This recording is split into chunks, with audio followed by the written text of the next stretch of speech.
केंद्र सरकार के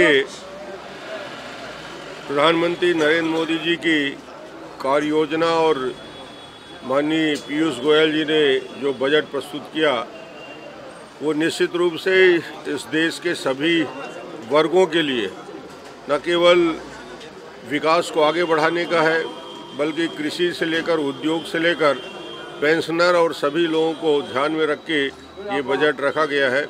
और मैं पीयूष गोयल जी को बहुत बहुत बधाई दूंगा।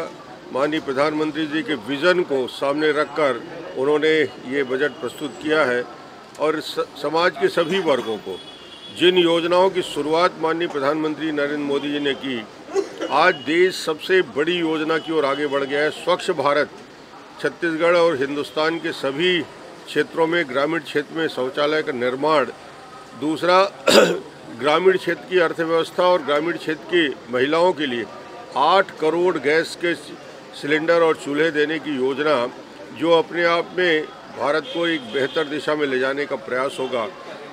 एक महत्वपूर्ण जिसका इंतजार मध्यम वर्गीय वर्ग कर रहा था, जो 3 करोड़ से ज़्यादा टैक्स पेयर आयकर सीमा को 2.5 लाख से बढ़ाकर 5 लाख तक इनकम टैक्स में छूट दिया है।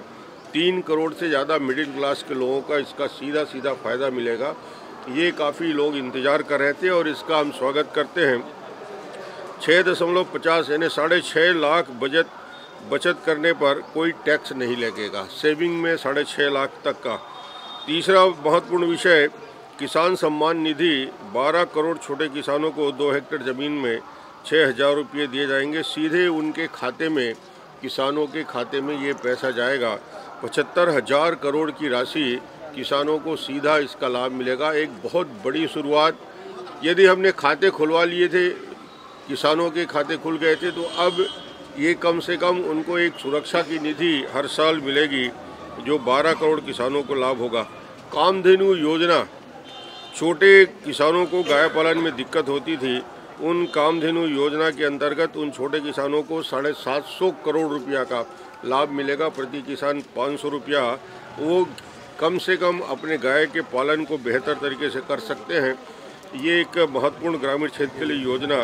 देश की सबसे बड़ी पेंशन योजना प्रधानमंत्री श्रम योगी मनधन योजना 10 करोड़ से ज़्यादा असंगठित मजदूरों को, ग्रामीण क्षेत्र में सबसे बड़ी दिक्कत है कि असंगठित क्षेत्र के मजदूरों को बुजुर्ग होने के बाद, कमज़ोर होने के बाद उनके जीवन यापन के लिए बहुत बड़ा संकट होता था। ये मुझे लगता है कि देश की सबसे बड़ी प्रधानमंत्री श्रम योगी योजना जो प्रधानमंत्री ने लागू किया है, 3,000 रुपया प्रति माह पेंशन, जीवन की इससे बड़ी सुरक्षा उस गरीब व्यक्ति को जो कुछ काम नहीं कर सकता, बीमारी की वजह से परेशान है, ऐसे लोगों के लिए 10 करोड़ से ज़्यादा असंगठित मजदूरों के लिए एक बड़ी योजना का काम किया है। अनुसूचित जाति का बजट जो है सबसे महत्वपूर्ण विषय, 36% की वृद्धि की गई है। अनुसूचित जनजाति के बजट में 28% की वृद्धि की है।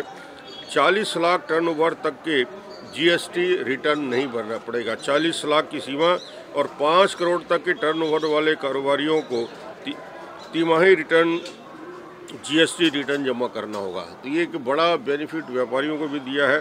5 करोड़ तक के टर्नओवर वाले कारोबारी जो व्यापारी हैं उनको तिमाही जीएसटी रिटर्न जमा करना होगा। सेना के जवानों को 1 रैंक 1 पेंशन के तहत अब तक 35,000 करोड़ रुपये की राशि दी जा चुकी है। यूपीए सरकार में इसके लिए सिर्फ 500 करोड़ का प्रावधान था, अब तक इसमें 35,000 करोड़ की राशि दी जा चुकी है।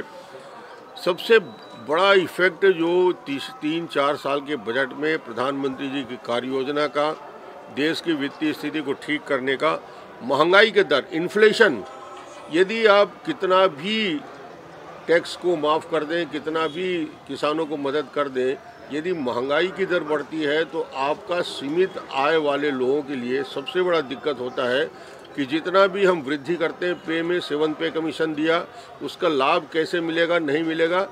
इन्फ्लेशन का रेट, महंगाई की दर जब कम होती है तो आम आदमी के जीवन में लाभ मिलता है।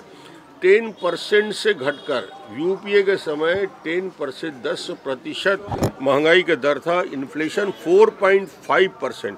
ये बहुत बड़ा लाभ सरकार की योजनाएं और सरकार की योजनाओं को वित्तीय प्रबंधन का है कि महंगाई पर काबू पाते हुए 4.5 इन्फ्लेशन का रेट रहा। सरकार की नीयत साफ, स्पष्ट नीति और दृष्टि अटल।